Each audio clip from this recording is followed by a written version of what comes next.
So let's get started and let's highlight Sarah Kane. Sarah, welcome. It's always great to have you on. And let's go ahead and jump right into Wassily Kandinsky and his art. Morning, everyone. Yes, let's jump right in. Okay. So Wassily Kandinsky was born in Moscow in 1866, but he was raised in Odessa, which is now part of Ukraine. And he actually studied law and economics and was offered a professorship at the University of Estonia. But all of a sudden, he had a change of heart and began painting at age 30. And he eventually settled in Munich to begin his studies in 1896 at Anton Asby's art school. And so there he was introduced to the avant-garde art scene at the time. In 1901, along with three other young artists, Kandinsky co-founded Phalanx, which was an artists' association opposed to the conservative views of the traditional art institutions. And Phalanx expanded to include an art school where Kandinsky taught at the time. And through his travels throughout Europe and North America, Kandinsky was introduced to the more expressionist movement happening, which is when the artist paints using emotion and creative expression versus painting the literal image that they're trying to portray. And so with the introduction of expressionism, Kandinsky was able to find his own style. So this breakthrough work is a deceptively simple image. You can see there's a lone rider racing across the landscape, but it really represented a decisive moment in Kandinsky's developing style.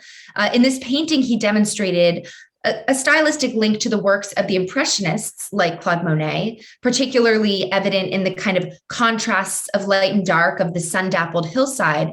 But there's this ambiguity of the form of the figure on horseback. That's rendered in a variety of colors that almost blend together and foreshadow his interest in abstraction. And the other significance of the work is that it shares its title, Der Blaue Ritter, with the name of the group of progressive artists that was co-founded by Kandinsky in 1911. So Beach Baskets in Holland shows Kandinsky's metamorphosis, again, to his own unique style. So in this period of his career, he was focused more so on landscapes rather than human figures. And we can see that with the swaths of color in this piece that emulate a beachside scene.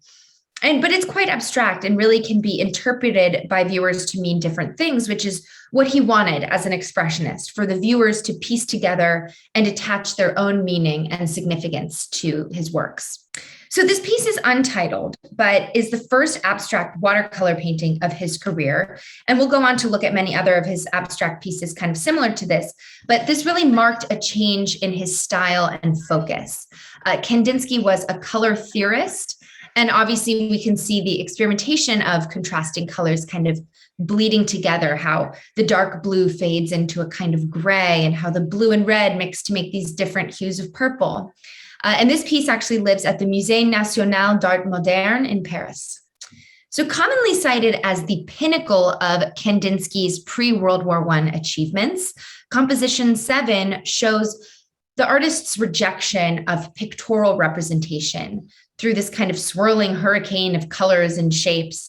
And the tumultuous forms around the canvas exemplifies Kandinsky's belief that painting could evoke sounds the way that music called to mind certain colors and forms. And this is key to expressionism, about what the painting evokes emotionally. Even the title, Composition 7, is kind of aligned with his interest in the intertwining of the musical with the visual, and really emphasize Kandinsky's non-representational focus in the work. So I'm not going to try and pronounce the German name of this piece, but the English is color study. And as you can see, that's exactly what this piece portrays. Kandinsky wanted to experiment with how different colors interact together, be it complementary or contrasting. And I think it's also really important to note that Kandinsky had synesthesia, so he could hear colors and see sounds. So I'm sure that this piece was speaking very loudly to him. So this piece is still abstract and expressionist, but Kandinsky's works became more geometrical at this period of his career. He was particularly interested in these kind of basic shapes, the circle, the half circle, the angle, the straight line, to bring those together to compose this larger piece. And we can see all of those interacting to create Composition 8. And he painted this while teaching at the Bauhaus in Germany, the modern art school. And if you were on the Zoom last week, you remember that our artist Paul Klee was also teaching at the Bauhaus. And it was around this time when they became friends and collaborators. So as the title suggests, white is predominant in this painting, including the background. And Kandinsky used white to represent life, peace, and silence. And the majority of the geometric shapes are presented in a variety of colors, reflecting his love for free expression of inner emotion. Again, it's that expression of emotion.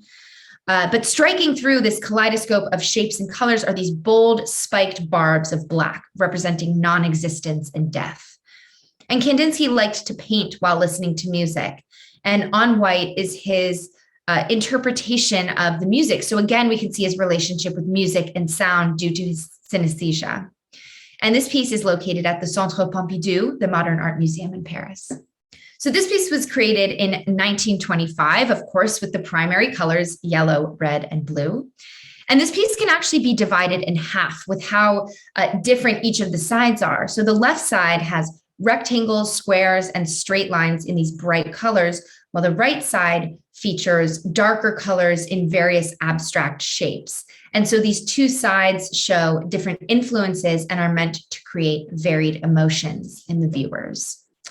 And finally, Kandinsky painted this work in his 60th year, and it really demonstrates his lifelong and career-long search for the ideal form of expression and kind of spiritual expression in art. And so it was created as part of his experimentation with a linear style of painting, but this work really showcases his interest in the form of the circle. The circle, claimed Kandinsky, quote, is the synthesis of the greatest oppositions. It combines the concentric and the eccentric in a single form and in equilibrium. Of the three primary forms, it points most clearly to the fourth dimension. End quote. So this piece has kind of certain outer worldly or otherworldly aspects to it. A few weeks ago, we actually did a whole art talk on space art. And this was one of the featured pieces because you can kind of see it has this almost planet-like, galaxy-esque feel to it. And so with this piece, he really plays with color, size, and placement to evoke both movement and balance. And so Kandinsky's work, both artistically and theoretically, played a large role in the kind of philosophic foundation for later modern art movements, in particular abstract expressionism, and then what branched off into color field painting. And so Kandinsky really set the stage for much of the expressive modern art produced in the 20th century. So thanks, everyone, and I will send it back to AJ now. Hey, thank you so much, Sarah. Now, Sarah, which one of those was your favorite? I really like On White. I just think the contrast with it really highlights the colors and those sharp black lines, having it be on a white background. I like that one. That's great. I like the circles. Bernie, which one was your favorite? Yes, I like, and I'm gonna screw up the order, but yellow, red, blue, I think was the, and so I love the way that blended together and the range they had. So that was quite exciting. So thank you, Sarah. Appreciate it. Cool. Thanks, everyone. So, Sarah, thank you so much for an always informative and thought-provoking presentation. We're really looking forward to your art talk next week. We're going to actually feature the art of James Bond as a way to celebrate the opening of the new James Bond film. Thank you, Sarah. That was excellent. Thank you.